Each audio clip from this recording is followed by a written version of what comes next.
আসসালামু আলাইকুম। Welcome to my YouTube channel.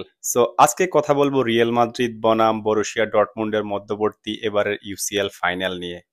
আমি কিন্তু নিজেকে মনে করি বড় মাপের একজন রিয়াল মাদ্রিদ ফ্যান। সো এই ভিডিওটা হচ্ছে more into Real Madrid squad, Real মাদ্রিদের সিজন বা রিয়াল মাদ্রিদ এই ফাইনালে কেমন করবে তার উপর। সো ডর্টমুন্ড নিয়েও হালকা কিছু কথা বলবো, আমার কিছু অবজারভেশন বলবো, সেটাও থাকবে এই ভিডিওর কিছু কিছু অংশে।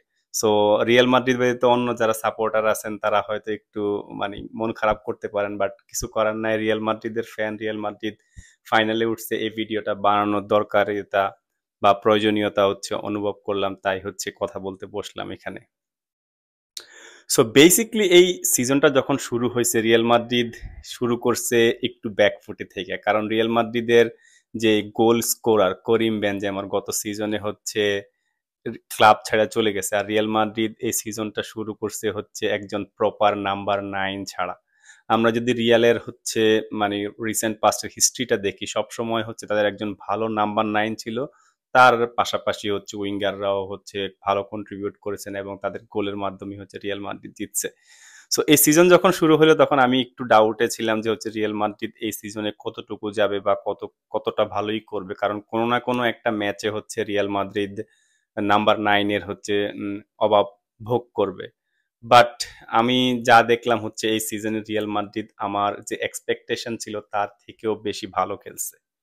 প্রথমে আমি বলি যে রিয়াল মাদ্রিদ গত সিজনে যে মার্কি সাইনিংটা করিয়েছে ইংল্যান্ডের জুড বেলিংহাম, যে কিনা হচ্ছে বরুশিয়া ডর্টমুন্ড থেকে রিয়াল মাদ্রিদে জয়েন করেছে।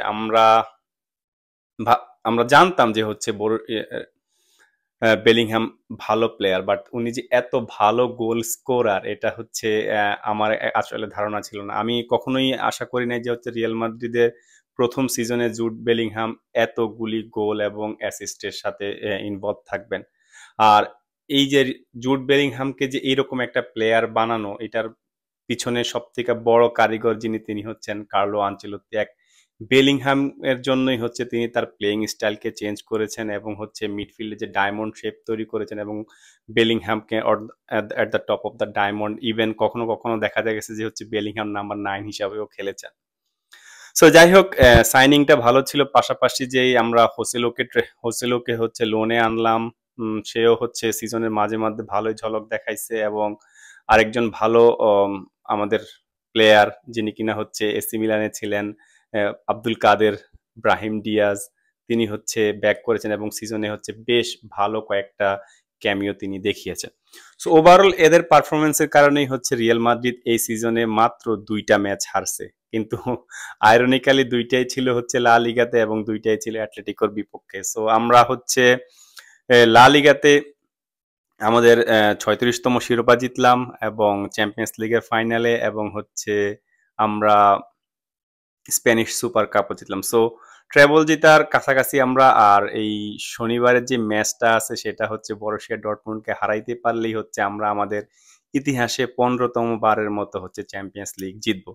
সো 15তম বার যদি আমরা চ্যাম্পিয়ন্স লিগ জিতে যাই তাহলে হচ্ছে আমাদের নেয়ার কন্টেন্ডার যারা আছেন এসি মিলান, তারা জিতেছে হচ্ছে 7 বার। তার মানে তাদেরকে মানে তাদের যে উইনিং নাম্বার সেটাকে 2 বার 2 দিয়ে গুণ করলেও তারা হচ্ছে আমাদের কাছাকাছি আসতে পারবে না। সো হয়তো আমাদের বা আমার লাইফ টাইমে আমি কখনোই দেখবো না হচ্ছে রিয়াল মাদ্রিদের এই 15তম বা 14তম ইউসিএল ফাইনাল উইনিং এর রেকর্ডটা কেউ ভাঙতে পারবে বলে আমি মনে করি। সো ফাইনাল নিয়ে যদি কথা বলতে চাই, ফাইনাল নিয়ে আর কি বলবো, রিয়াল মাদ্রিদ অনেক big favourite, but Borussia Dortmund এই সিজনে খুবই ভালো ফুটবল খেলেছে। স্পেশালি তারা হচ্ছে চ্যাম্পিয়ন্স লিগকে তারা হচ্ছে খুবই প্রায়োরিটি দিয়েছে, যদিও তাদের মানে বুন্দেসলিগায় তাদের অবস্থান তারা 5 নম্বরে থেকে হচ্ছে শেষ করছে এবং তাদের one of the worst season ছিল এবার। বাট বরুশিয়া ডর্টমুন্ডের প্লেয়াররা হচ্ছে খুবই কি বলবো হচ্ছে রিয়াল মাদ্রিদ টাইপ, যে হারার আগে হার মানতে রাজি নয় তারা। তারা হচ্ছে যদিও এই ফাইনালে আন্ডারডগ হিসাবে আসবে, বাট আমি অ্যাজ এ ফ্যান একটু তাদের জন্য তাদের বিপক্ষে সতর্ক হয়ে প্রেডিক্ট করব যে হচ্ছে রিয়াল মাদ্রিদ বরুশিয়া ডর্টমুন্ডকে ফাইনালে উড়িয়ে দিবে, ফাইনালে বরুশিয়া ডর্টমুন্ডকে কোনো চান্স দিবে না। সো আমি মনে করি বরুশিয়া ডর্টমুন্ড ফাইনাল ভালো কম্পিট করবে এবং একটা ভালো ফাইনাল হবে। আর রিয়াল মাদ্রিদের ফাইনালের স্কোয়াড নিয়ে যদি কথা বলতে চাই তাহলে হচ্ছে রিয়াল মাদ্রিদ এই সিজনে হচ্ছে ডিফেন্ডারদের অভাব ভুগেছে একদম শুরু থেকে, যখন আমাদের মেইন গোলকিপার থিবো কোর্তোয়ার হচ্ছে ইনজুরি হয়েছিল তখন আমরা ক্যাপাকে এনেছিলাম চেলসি থেকে লোনে, এবং আমাদের আন্দ্রে লুনিন তিনি ভালো সার্ভিস দিয়েছেন, বাট ইন্টায়ার ইউসিএল এ হচ্ছে আন্দ্রে লুনিন বেশ ভালো গোলকিপিং করেছেন কয়েকটা ম্যাচে, তো অসাধারণ তার পারফরমেন্স ছিল।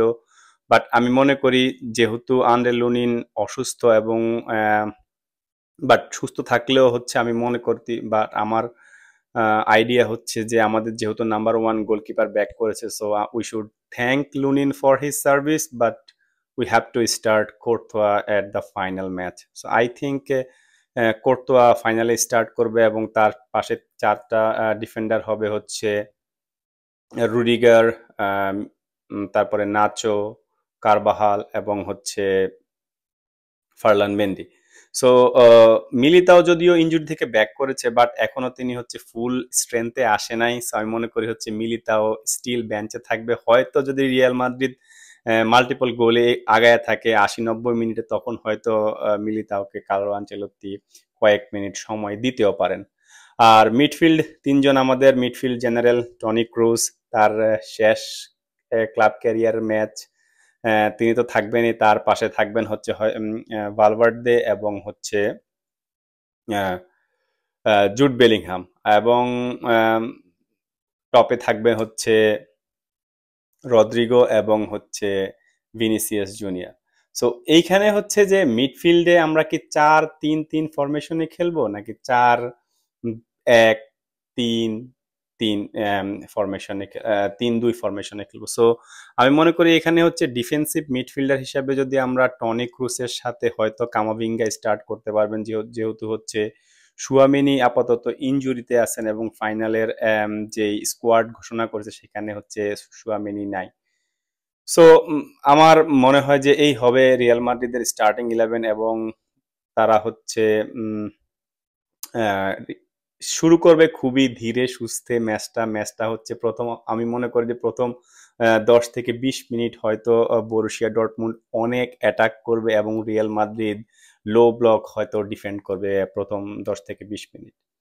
সো এই ম্যাচটা পাশাপাশি স্পেশাল হতে যাচ্ছে হচ্ছে জুড বেলিংহ্যামের জন্য। বেলিংহ্যাম লন্ডনের যে ওয়েম্বলি স্টেডিয়ামে খেলা হবে তার থেকে হচ্ছে 50 মাইল দূরেই হচ্ছে তার জন্মস্থান, তো এটা হচ্ছে তার জন্য একটা ড্রিম কাম ট্রু এর মতো অবস্থা যে তিনি ওয়েম্বলি স্টেডিয়ামে হচ্ছে ইউসিএল ফাইনাল খেলতেছেন, যেটা কিনা তার ঘরের কাছের মাঠ, পাশাপাশি তিনি ফাইনাল খেলতেছেন এমন একটা দলের বিপক্ষে যেই দলে হচ্ছে তিনি লাস্ট সিজনে খেলেছেন। সো এই ফাইনালটা বেলিংহামের জন্য খুবই স্পেশাল হবে এবং আমি মনে করি বেলিংহাম খুবই ভালো পারফর্ম করবেন, হয়তো তিনি এই ফাইনালে একটা স্কোর করতেও পারেন। পাশাপাশি এই ম্যাচটা হচ্ছে আরো দুইজন প্লেয়ারের জন্য খুবই খুবই ইম্পর্টেন্ট, এক হচ্ছে টনি ক্রুজ ক্লাব ক্যারিয়ারের শেষ ম্যাচ এবং বরুশিয়া ডর্টমুন্ডের মার্কো রয়েস। এই দুইজন কিন্তু আমার খুবই পার্সোনাল ফেভারিট, এবং আপনি হচ্ছে জগতে অনেক ফুটবলার দেখবেন, অনেক তারকা ফুটবলার দেখবেন যাদেরকে নিয়ে ট্রল হয়, মানুষ বুলি করে, বাট আমি হার্ডলি দেখছি হচ্ছে এই দুইজন ফুটবলারকে নিয়ে কেউ ট্রল করেছে বা কোনো খারাপ কথা বলেছে। সো আমাদের midfield general Toni Kroos control, ওইদিকে বরুশিয়া ডর্টমুন্ডের লেজেন্ডারি প্লেয়ার মার্কো রয়েস, তাদের হয়তো ইউসিএল এর শেষ ম্যাচ এবং তারা নিজ নিজ দলের পক্ষে হয়তো ভালো পারফর্ম করতে পারবেন। সো আমি মনে করি রিয়াল মাদ্রিদের জন্য সব থেকে বড় থ্রেটটা হচ্ছে প্রথম 10 থেকে 20 মিনিট তারা যদি হচ্ছে লো ব্লক একটু ডিফেন্ড করে এবং 10-20 মিনিটের মধ্যে হচ্ছে গোল না খায়, তাহলে হচ্ছে হয়তো রিয়াল মাদ্রিদ খুবই কনভিনসিং ভাবে ফাইনালটা জিতবে এবং বরুশিয়া ডর্টমুন্ড তাদের তৃতীয় ফাইনালে আবারও হচ্ছে ইউসিএল বঞ্চিত হবে।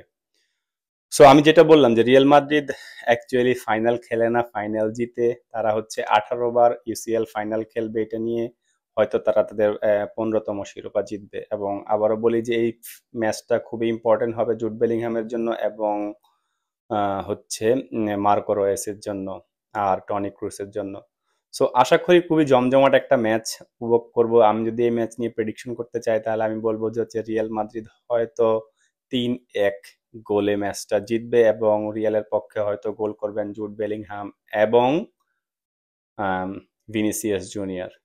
সো হোপফুলি আমরা সবাই ম্যাচটা এনজয় করব, অন্তত পক্ষে একটা ভালো জম্পেশ ফাইনাল আমরা দেখব। আর বরুশিয়া ডর্টমুন্ডের জর্ডান সানচো এবং সাবিচ্চার এই দুইটা প্লেয়ার হচ্ছে রিয়াল মাদ্রিদকে একটু ভোগাইতে পারে বলে আমি মনে করি। আর যাই হোক, হয়তো রিয়াল মাদ্রিদ যে করেই হোক এই ফাইনালটা জিতে যাবে, বাট এই ফাইনালটা জিতলে কিন্তু রিয়াল মাদ্রিদ একটু ফাইন্যান্সিয়ালি লসও হবে, কারণ আমরা যেই ইনফরমেশন দেখছি যে সেটা হচ্ছে জুড বেলিংহামের যেই সাইনিংটা করাইছিল রিয়াল মাদ্রিদ, সেটাতে ক্লজ ছিল যে যদি এ, বেলিংহাম ইউসিএল জিতে তাহলে হচ্ছে তাদেরকে 25 মিলিয়ন এক্সট্রা দিতে হবে। আর এদিকে চ্যাম্পিয়ন্স লিগের প্রাইজ মানি হচ্ছে $20 মিলিয়ন। সো তার মানে রিয়াল যদি চ্যাম্পিয়ন্স লিগের ফাইনাল জিতে তারা পাবে 20 মিলিয়ন, বাট তাদেরকে হচ্ছে বরুশিয়াকে দিতে হবে 25 মিলিয়ন। সো জোকস পার্ট, অনেকে এটা নিয়ে হচ্ছে জোকস করতেছে হয়তো রিয়াল মাদ্রিদ এমন একটা ব্যবসায়িক ক্লাব যে হচ্ছে যারা সব সময় টাকাকে প্রায়োরিটি দেয়, তারা হচ্ছে টাকার জন্য হয়তো ম্যাচ হারায়, হেরে যাইতে পারে। বাট অ্যাজ এ ফ্যান আমি মনে করি যে হচ্ছে রিয়াল মাদ্রিদের কাছে 5-10 মিলিয়ন এগুলো কোনো ব্যাপার না। রিয়াল মাদ্রিদ খুবই খুবই ভালোভাবে এই ম্যাচটা জিতবে এবং আমাদেরকে 15তম শিরোপা উপহার দিবে। এবং আমরা আমাদের এই এই জেনারেশনের জীবদ্দশা এই 15তম শিরোপাকে ওভারটেক করার মতো কোনো ক্লাব আমরা দেখবো না। তো হোপফুলি আপনারাও এনজয় করবেন। ম্যাচটা নিয়ে আপনাদের প্রেডিকশন কি, কমেন্ট, মন্তব্য এই ভিডিওতে করবেন। দেখা হবে পরের ভিডিওতে খেলার শেষে আবার আমার পোস্ট গেম অ্যানালাইসিস নিয়ে। ততক্ষণ পর্যন্ত ভালো থাকবেন, সুস্থ থাকবেন এবং এনজয় রেসপন্সিবলি। Thank you.